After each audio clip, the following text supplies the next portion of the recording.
Good morning Chauhan sir. Science 2 के साथ फिर से एक बार आपके साथ बातचीत कर रहा हूँ, आपको सिखा रहा हूँ। मुझे विश्वास है कि आप अच्छी तरह से पढ़ाई कर रहे हैं, अच्छी तरह से जो कुछ आपको सिखाया जा रहा है उसकी तरफ ध्यान दे रहे हैं।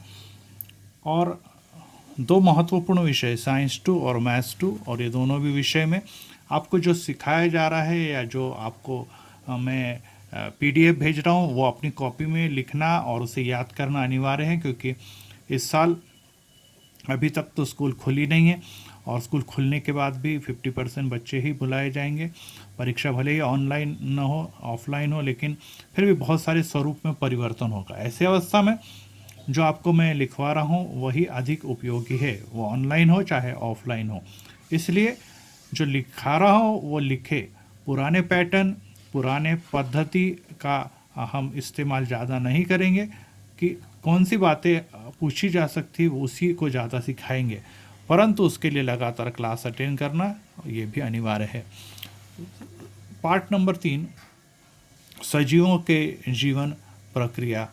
इस पाठ के अंतर्गत हम पहला भाग सीख चुके हैं। अब दूसरे भाग में, पहले भाग में हमने कोशिकाएं, विभाजन या उसके द्विविभाजन या विभाजन के विभिन्न प्रकार देखे, लेकिन इसमें हम सीधे अब प्राणी या कोशिकाओं के बारे में ही सीखने वाले हैं। तो इसके अंतर्गत सभी को मालूम है कि शरीर में जो है विभिन्न प्राणियों के हो या वनस्पति के हो, वृद्धि होने के लिए या हम कहेंगे कि उसकी पीढ़ी को आगे बढ़ाने के लिए या उस पीढ़ी को जीवित रखने के लिए जिस बात की आवश्यकता होती है वो नए पौधों की या नए प्राणियों की निर्मिति, और नए प्राणियों या निर्मिति को ही हम प्रजनन कहते हैं। प्रजनन में सभी लोग जानते हैं, पुरानी कक्षाओं से हम पढ़ रहे हैं कि प्रजनन के दो प्रकार होते हैं, एक लैंगिक प्रजनन और एक अलैंगिक प्रजनन। तो इसके अंतर्गत हम बहुत सारी बातें जो सीखते आ रहे हैं उसमें यहाँ पर आपको कुछ आकृतियाँ दिखाई दे रही है। जैसे मुर्गी है, मुर्गी अंडे के द्वारा प्रजनन कर रही है। यहाँ पर अमीबा है, द्विविभाजन के द्वारा अपनी पीढ़ी को आगे बढ़ा रहा है। यहाँ पे वनस्पति है और वनस्पति में भी एक पौधे से दूसरा पौधा विकसित हो रहा है। नीचे हमको एक सेम का बीज दिख रहा है, उसके द्वारा एक पौधा निकल रहा है। ये सब वनस्पति प्राणी या एक कोशिकीय प्राणी या जंतुओं में प्रजनन के प्रकार दिखाई दे रहे हैं। तो इसे हम जब हम पढ़ते हैं तो हमें फिर प्रश्न आता है कि प्रजनन किसे कहते हैं। अब देखिए परिभाषा यहाँ पर मैंने अंडरलाइन रेड पेन से की है। ये एक सजीव से उसी प्रजाति का नया सजीव बनने की प्रक्रिया को प्रजनन कहते हैं। रिपीट कर रहा हूँ, एक सजीव से, मान लीजिए जैसे यहाँ पे एक मुर्गी है, मुर्गी के द्वारा उसी प्रजाति की और एक मुर्गी, वो भले अंडे से हो या अन्य किसी प्रक्रिया से हो, नया सजीव जब बनता है तो इसी को हम क्या कहते हैं, प्रजनन कहते हैं। तो ये परिभाषा अपनी मन की नहीं चलेगी, आपको किताब की परिभाषा विज्ञान में देनी पड़ती है। तो इस प्रकार से ये प्रजनन की बातें जब हम देखते हैं तो इसके अंतर्गत हमें अलैंगिक प्रजनन, आप प्रश्न पूछा जाता है कि अलैंगिक प्रजनन किसे कहते हैं, तो उसी में नीचे परिभाषा इस प्रकार से दी कि युग्माणु का निर्माण किए बगैर किसी प्रजाति के एक ही सजीव ने अपने समान नवजात सजीव के निर्माण के लिए अपनाई गई प्रक्रिया को अलैंगिक प्रजनन कहते हैं। अब ये और प्रजनन की परिभाषा में ज़्यादा फर्क नहीं है, सिर्फ फर्क है कि युग्माणु के निर्माण किए बगैर, ये शब्द आपको याद रखना कि युग्माणु जो होता है वो कार्यरत होता है लैंगिक प्रजनन में, और अलैंगिक प्रजनन में युग्माणु के बगैर ये कार्य होता है। तो फिर इसमें होता क्या है, विभिन्न कोशिकाओं के संयोग के द्वारा ही इसमें प्रजनन होता है। और इस प्रजनन के अंतर्गत यहाँ पर जब हम देखते हैं, यहाँ पर आपको आकृति दिखाई दे रही है और हम क्लियर जाते हैं तो इसके अंतर्गत हमें और कुछ दिखाई देगा।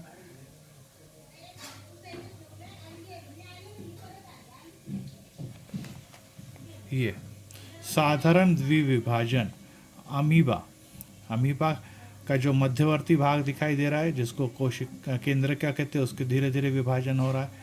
तीसरी आकृति में पूरी तरह से विभाजन है, और जैसे ही केंद्रिका का विभाजन हो जाता है तो केंद्र का विभाजन होने से एक अमीबा दो नवजात अमीबा में विभाजित हो जाता है। पैरामीशियम में भी आप यहाँ पर देखेंगे कि बीच का जो केंद्रक है वो केंद्रक का विस्तार होते हुए दिखाई दे रहा है, और फिर विस्तार होने के बाद वो ऊपर नीचे एक चप्पल के आकार का हम कहेंगे दिखाई दे रहा है। और जैसे ही ये मध्यवर्ती भाग विभाजित हो जाता है, एक जनक पैरामीशियम से नवजात पैरामीशियम की निर्मित हो जाती है। इस प्रकार से इसी प्रकार से एक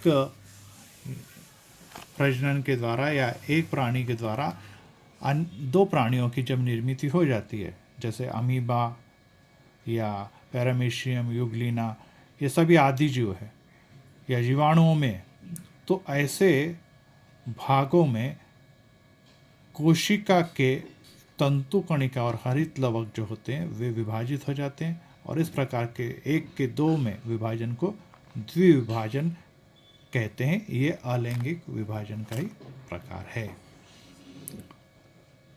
दूसरी बात है बहुविभाजन। अब बहुविभाजन का मतलब है एक से कई। अब यहाँ पर दिखाई दे रहा है कि उसमें ऊर्ध्वाधर मतलब ऊपर से नीचे की ओर, वर्टिकल जिसको हम कहते हैं, जैसे मोबाइल होता है, टीवी जो होता है वो क्षैतिज होता है, आड़ा होता है, और मोबाइल जो होता है वो खड़ा होता है। तो ऊर्ध्वाधर और क्षैतिज में ये मूलभूत परिवर्तन है। अब जैसे आपने लैपटॉप देखेंगे तो वो आड़े की तरफ बढ़ता है, लेकिन मोबाइल जो है तो सामान्यतः खड़ा होता है। तो इस प्रकार से उसे खड़े को हम कहते हैं ऊर्ध्वाधर, और आड़ा जो रहता है उसको क्षैतिज कहते हैं। तो ऊर्ध्वाधर द्विविभाजन पद्धति यूग्लिना में अपनाई जाती है। अब ये भी द्विविभाजन है। ऊपर के इसमें क्या दिख रहा था आपको कि एक से दो में बढ़ते हुए थे, लेकिन ये खड़े में, ये आड़े में दो विभाजित हो रहे थे, अब ये खड़े में देखिए कैसे होता है। इस आकृति के अंदर आप जब देखेंगे तो आपको और भी स्पष्ट दिखाई देगा कि यहाँ पर एक था, अब यहाँ पे दो आँखों के समान और दो जो ऊपर की जो फिलामेंट है उसको दिखाई दे रहे हैं। फिर धीरे धीरे उसकी केंद्रिका दो विभाजित हो रही, फिर उसके बाद दो फिलामेंट आपको दिखाई दे रहे, और फिर ऊपर से नीचे की ओर दो विभागों में विभाजित होने वाली ये द्विविभाजन की युगलिना है।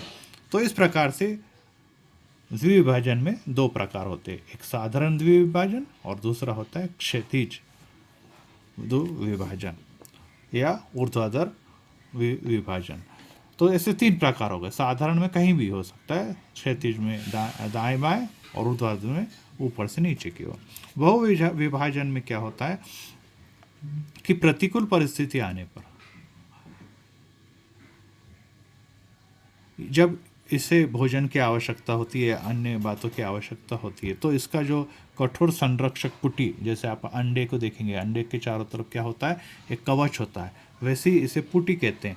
ये पुटी जो रहती है ये फूट जाती है, और उसमें से केंद्रक में से बहुत सारे जो है छोटे छोटे अमीबा अंदर तैयार होते हैं, और ये फूट कर, जब पुटी फूट जाती है, ये बाहर निकलते हैं, और इससे एक से कई का विभाजन होता है। ये अगर आकृति आप देख रहे थे, तो यहाँ पे देखिए, यहाँ जनक अमीबा है, यहाँ पर उसके चारों तरफ जो पुटी है, विपरीत परिस्थिति, प्रतिकूल परिस्थिति में क्या हो रहा है, इसके अंदर ये सब किसकी निर्मित हो रही है, इसके अंतर्गत छोटे छोटे नवजात अमीबा की निर्मित हो रही है, और वो पुटी या कवच फूट जाता है, और उसमें से जो शिशु अमीबा वो बाहर निकल पड़ते हैं।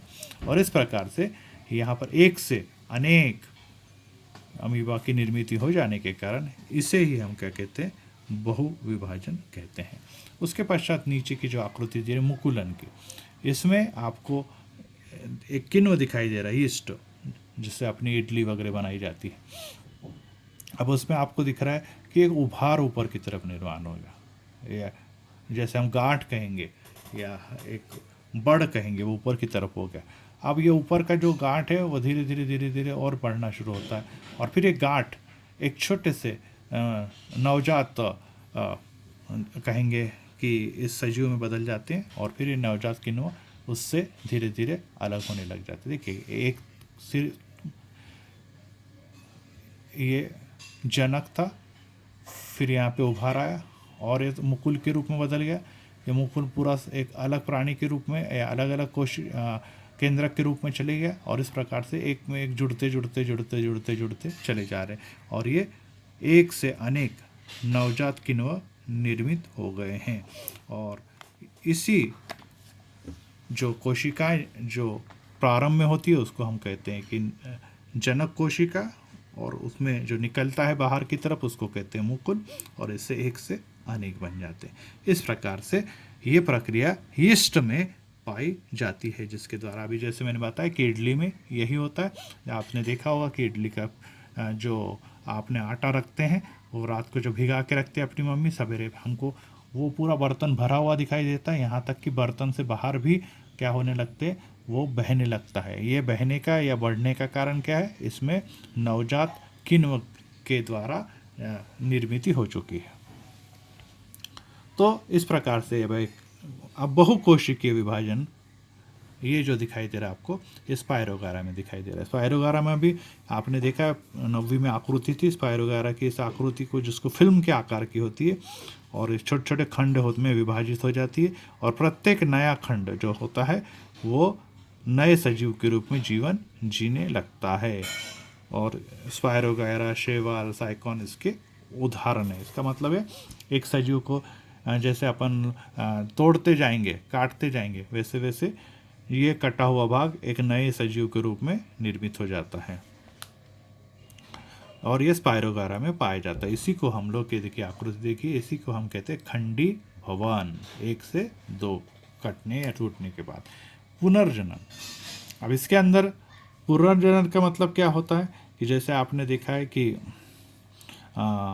हम लोग, हमारे घर में छिपकली होती है, जब उसको हम मारने को जाते हैं तो उसकी पूंछ टूटकर अलग निकल जाती है मारने से पहले ही, और वो हिलती रहती है। हम पूंछ की तरफ ध्यान देते हैं, जब तक क्या होता है वो जो छिपकली भाग जाती है, लेकिन वो एक उदाहरण के तौर पे। लेकिन यहाँ पर आपको दिखेंगे कि प्लेनेरिया नाम का जो होता है, वो प्लेनेरिया यहाँ पर आकृति में दिखाई दे रहा है कि प्लेनेरिया ये जो होता है विपरीत परिस्थिति में, विशिष्ट परिस्थिति में इसके शरीर के 2 टुकड़े हो जाते हैं, और जो मुख्य टुकड़ा तो जीवित है ही, लेकिन जो बचा हुआ टूटकर अलग हुआ वो एक नवजात प्राणी के रूप में नए से काम करना शुरू कर देता है। देखिए मुख्य टुकड़ा से तो नीचे था, लेकिन उससे और एक टुकड़ा ऊपर की तरफ बन गया। ये उसका टुकड़ा था, लेकिन बाद में कुछ समय के पश्चात वो पूरी तरह से एक नए कोशिका के रूप में या एक नए सजीव के रूप में विकसित हो जाता है। इसे ही हम कहते पुनर्जनन, अर्थात हम इसमें रहते रीजनरेशन, इसमें 1 से 2 की जन्म हो जाता है। यह है मुकुलन। मुकुलन भी अपने छोटी क्लास में देखा, हाइड्रा की आकृति भी हमने पढ़ी है। हाइड्रा की आकृति, इसमें ऊपर फिलामेंट के समान आकृति दिखाई दे रही है, इसमें इस प्रकार से मुकुल बनते हुए दिखाई दे रही है। दिख रहे हैं ना आपको, ये मुकुल है यहाँ पर, ये आपके मुकुल यहाँ पे दिखाई दे रहे, और इस मुकुल के द्वारा हम लोग ये कह सकते हैं, इस मुकुल के द्वारा हमें ये यहाँ पर जो ये मुकुल दिखाई दे रहा है ये मुकुल है, और ये जो मुकुल दिखाई दे रहा है ये मुकुल मतलब एक बड़ के समान है, या हम कहेंगे कि ये गांठ के समान है, और इसमें यहाँ पे दिखाई दे रहा है फिर से एक नए नवजात हाइड्रा की निर्मित हो जाएगी। इस प्रकार इस मुकुलन से नए नवजात हाइड्रा की निर्मित को ही मुकुलन कहते हैं। फिर ये शाकीय प्रजनन, इसके अंदर ये पत्तियाँ, शाक का मतलब पत्तियाँ, इस पत्ती में से भी यहाँ पे आपको दिखाई दे रहा है कुछ नवजात छोटे छोटे पौधे निकल रहे हैं। शकरकंद देखिए ये लगा हुआ है, ये ज़मीन के अंदर पाया जाता है अपने प्याज के समान या आलू के समान, और इसमें से भी नए पौधे की निर्मित हो चली है। यहाँ पर आलू दिख रहे हैं, एक आलू से अनेक आलू बढ़ते हुए दिखाई दे रहे हैं। इस प्रकार से ये पत्तियों से निकलने वाले या शाख से निकलने वाले इस प्रकार के प्रजनन को क्या कहते हैं, हम शाकीय प्रजनन कहते हैं। आलू इसका उदाहरण है, गाजर इसका उदाहरण है, शकरकंद इसका उदाहरण है, और इनमें जड़ों की सहायता से, मैंने सभी बताया कि जड़ की सहायता से प्रजनन होता है। अगला प्रकार है बीजाणुओं की निर्मिति। अब ये जो बीजाणुओं की निर्मिति ये कवक के अंदर या फफूंद के अंदर पाए जाते हैं। इन दिनों में जब बारिश का समय है, आप लोग देखते हैं कि हमारे घर के सामने जो पैर पोंछने के लिए बोरा रहता है उसके अंदर फफूंद लग जाती है, रोटी डिब्बे के अंदर कई समय तक रखी रही तो रोटी में भी सफ़ेद सफ़ेद फफूंद चली जाती है। ये ब्रेड का टुकड़ा रखाएगा तो उसमें भी सफ़ेद सफ़ेद बुरशी अपन मराठी में कई बार बोलते हैं, ये चढ़ जाती है। ये सब वास्तव में क्या होता है, ये एक सजीव है जो बीजाणु के रूप में मौजूद रहते हैं। अब उसमें घटित क्या होता है, इस प्रकार की आकृति होती है। बीजाणु है, ये ऊपर के तरफ बीजाणु धानी है, वो फूट जाती है, उसमें से जो बीजाणु है वो अलग अलग जगह पर जहाँ जहाँ गिरते नए तंतु जाल की निर्मित कर देते हैं। इस प्रकार से इस बीजाणुओं का निर्माण के द्वारा भी कोशिका का प्रजनन होता है। तो इस प्रकार से आज हमने यहाँ पर कुछ बातें सीखी है। कुछ बातों का मतलब है यहाँ पे हमने अलैंगिक प्रजनन के बारे में सीखा। अब हम अगले पीरियड में लैंगिक प्रजनन के बारे में सीखेंगे। कुछ वीडियो मैंने आपको मराठी में भेजे, उस वीडियो को भी आपने ध्यान से सीखना है क्योंकि बहुत अच्छे तरीके से उन्होंने उसको वीडियो में बताया, ऑडियो में बताया और आपको सिखाया। तो जब आप इन बातों को सीखते हैं, देखते हैं, तो और भी बातें ध्यान में रहती है। तो जो आपको मैंने दिया हुआ है, अंतर स्पष्ट करो, रिक्त स्थान भरो, जोड़ी बनाओ, सत्य असत्य, इन सबको अपनी कॉपी में लिखते चलेंगे। Thank you, God bless you.